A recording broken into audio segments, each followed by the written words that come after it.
Hey everybody.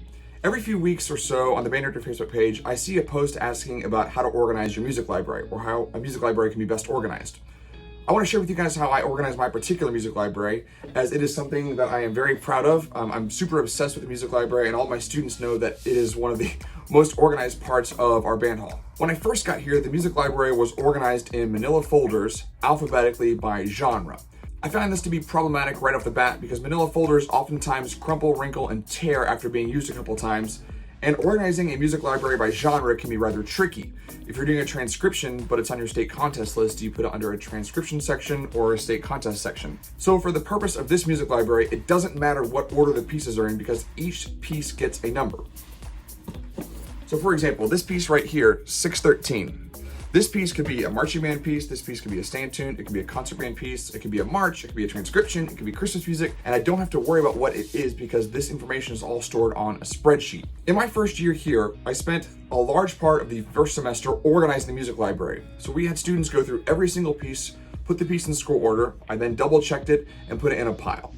After I got those pieces in scroll order, I took those pieces, logged it into a database by name, composer, arranger, genre as best I could fit it, whether it was a state contest piece, whether it was a march, a transcription, whether it was a Christmas tune, and then all of those pieces of information became associated with the number, which is right here. So now when I'm looking for a Christmas tune, I don't actually have to go to the library and sift through all the Christmas music. I can just go to my database and do a search for Christmas music, and then all of the pieces under that Christmas music genre will come up. Again, in the library, we have jazz band music, marching band music, stand tunes, Christmas music, concert music, marches, all of that stuff. And all of that goes on one spreadsheet.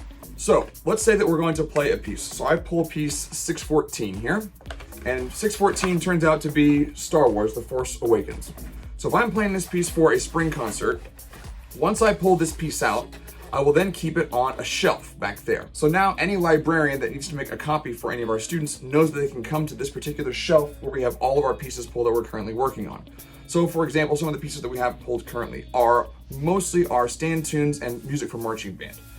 Those pieces stay out on the shelf until we're done with that concert cycle, and then those pieces of music go back into the actual music library itself. I've also got a filing cabinet for all of our solos, and our solos are organized the exact same way. It's impossible to try and organize all of your solos by clarinet, flute, trombone, euphonium, especially when some solos can be played for multiple instruments. So for example, if you have a trombone solo, that can also be used as a bassoon solo. Would you file it with the trombones or the bassoons? So for our purpose here in this library, the next solo that you buy, that just gets another number. And then on the spreadsheet, you notate that this solo is both for trumpet and euphonium, or bassoon and trombone. The same thing with ensembles. For our music library, we really have 4 databases in 4 separate areas. The large ensemble library, the solos, the small ensemble and chamber music, and then the etude books. For our sight reading pieces, as we are a Texas band and sight reading is part of our adjudication process for UIL, we do have multiple levels of sight reading piece. So in our sight reading library, we will organize it by level and then by year. Of course, the music library is only as effective as it is well maintained. So I am obsessive about making sure that all the pieces are put back when they're not being used, that they're put back in the appropriate scroll order, and that they're put back in numerical order when they're being done. I hope this provided some clarity as to how I organize my particular music library. I'm really proud of the system. If you have any questions, please feel free to let me know in the comments. And as always, thanks for watching.